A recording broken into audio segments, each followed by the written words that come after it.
word there, which is the future. And, well, we may ask ourselves, does the future simply happen? Is it occurs, or do we build it? Or someone, or some people build it? Or how far is it built as a consequence of being constructed? How can, what happens with it?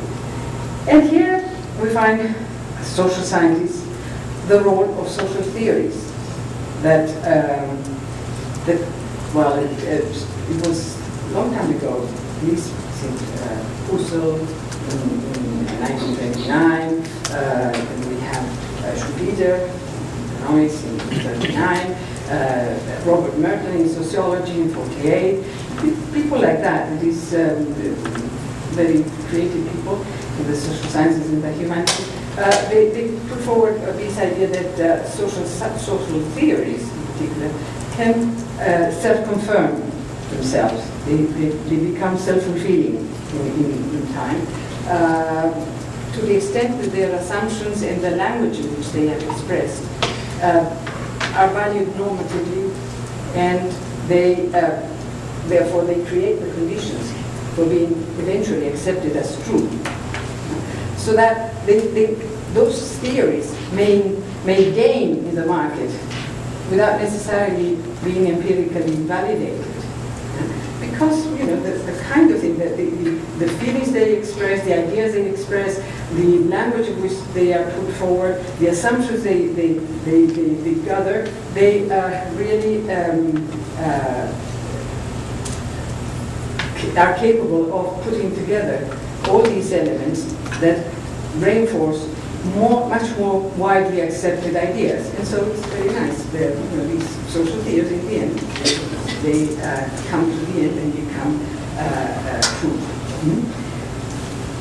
The analysis of trends and agendas has then a character that is frequently circular. We get where we want to get because we start from a certain logic. And the way in which some trends coalesce in techno-future is embedded, or they become embedded in technologies and artifacts that confirm the agenda that were advanced, that were put forward, ends up making the whole thing self-fulfilling process. And what is the mechanism then? Then we have a techno-present that defines certain aspects and certain problems as being the problem, the main problems, the principal problems of a particular area of knowledge, of influence that has to be resolved. And those problems have to be resolved by means of certain specific technological answers. And so the techno-present leads into techno-futures, because you are already marking the path, the route that's going to be followed in order to reach to the solution of your problem. And so this techno-future that justifies the solution as revolutionary is being legitimated, it legitimates itself, all the expenditure of resources that have to be put there in order to solve the problem and produce the artifact or the technological solution or whatever it is involved in the postulation of that techno-future. And on the way, you can, as Michel Calon said many years ago about science and technology products, you get your allies. You can really attract many different agendas and put them to work with your own, and you align with it. So solutions built appear as inevitable. And this is another element that is attractive in some of these social theories that pretend to give solutions or to find solutions in the future, or that predict the solutions for the future. And brings in this idea of inevitability of a certain kind of future that is, of course, constructed. So the future and its techno-scientific remedies are constituted in a specific way. The inevitability would be produced by the embedding of the agendas in concrete artifacts, despite the fact that they may be presented, they may appear in the end as freely adopted. But this freely adoption is the result of the elimination of the alternatives. And don't ask how those alternatives were eliminated. In our region, we have many, many examples of how to discredit, how to disqualify possible alternative ways. When you have the power of the market, power of politics, power of authority. We have military, we know lots of experiences for how to eliminate the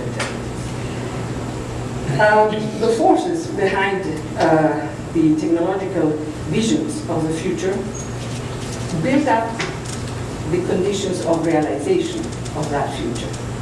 In that sense. And the promotion of certain agendas as rational and coherent induces, in fact, specific technological futures or techno-futures. And the representations, the visions, the expectations are an integral part of that development. Yesterday we saw several elements. Steve gave us examples of how these exercises take place. Medicine is always apt for examples of that kind, because we, of course, we're all very worried about ourselves, our bodies, our health condition. And so when we look at the notion, for example, of prevention and individualized treatment of health problem, disease, we see that it is based on a conception of humanity extracted from genetics, from genomics, from other biosciences, that fragment the body in its constitutive parts, and so each part is being dealt with independently. That's part of how science proceeds. Techniques of genetic screening help to produce a perception that there are undesirable features, and we had that the neurological cosmetics that you were mentioning yesterday, for example, right? That was at lunch, though. They don't. Sorry. I'll bring it up. Okay.